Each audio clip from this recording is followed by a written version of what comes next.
Welcome to the West Wing Week, your guide to everything that's happening at 1600 Pennsylvania Ave. This week, the president laid out a plan to consolidate 6 federal agencies into one unified department that will better support American businesses. Honored Martin Luther King Jr. Welcomed the Tuskegee Airmen, the King of Jordan, and the 2011 World Series champions to the White House. And traveled to the Magic Kingdom to unveil the latest We Can't Wait action to create jobs. That's January 13th to January 19th, or the time is always right to do what is right. On Friday, the president called on Congress to give him the authority to consolidate 6 federal agencies into one that would shrink federal bureaucracy, save taxpayer dollars, and better support the private sector enterprises that will lead the American economic recovery. Right now, there are 6 departments and agencies focused primarily on business and trade in the federal government. In this case, 6 is not better than 1 because it produces redundancy and inefficiency. With the authority that I'm requesting today, we could consolidate them all into one department with one website, one phone number, one mission, helping American businesses succeed. That's a big idea.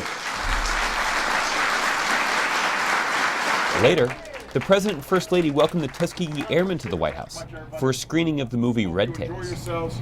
We're going to be bringing in popcorn for everybody who didn't get popcorn. On Monday, the first family headed to the Brown Education Campus in Washington, D.C. to mark Martin Luther King Jr. Day by participating in a community service project that included helping out with cleaning and painting, inside the lines, of course. If you look at that speech talking about Dr. King as a drum major, all of us can be a drum major for service. There's nobody who can't serve, nobody who can't help somebody else. And all the time it took to sand this ahead of time and stain it, you guys missed that part. On Tuesday, the president convened his Council on Jobs and Competitiveness in the state dining room of the White House to talk to private sector leaders about policies that will create jobs in America and strengthen our economic recovery. My legislative proposal would create a consolidation authority that would for the first time require that any reorganization proposal reduce the size of government and cut costs.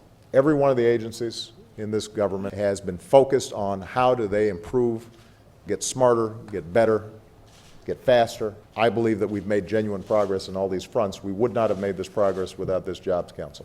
And I think it will pay off in terms of solidifying this recovery and allowing us to move forward in a way where it actually translates into jobs. That afternoon, the president welcomed King Abdullah II of Jordan to the White House. The last time we met, the face of the region was very different. We consult closely with the Jordanians, and we value the advice and the thoughtful leadership that His Majesty provides. Later, the President and First Lady welcomed the St. Louis Cardinals to the White House to honor the team, their 2011 World Series victory, and the First Lady's birthday.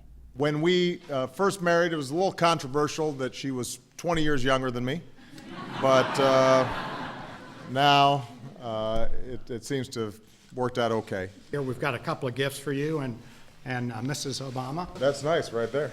There we go. One for each. I'm a little bit worried about giving my wife a bat, though. If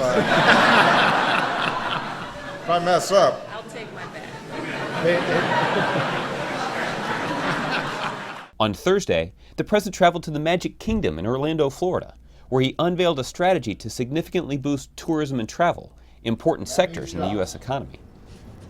More money spent by more tourists means more businesses can hire more workers.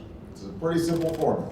It's the latest in a series of We Can't Wait actions the president has undertaken to promote job creation by putting in place right away policies that will strengthen the economy. To find out more information on any of these topics or to see complete videos of these events, go to whitehouse.gov. And thanks again for checking out your West Wing Week. I am excited to see Mickey. It's always nice to meet a world leader who has bigger ears than me.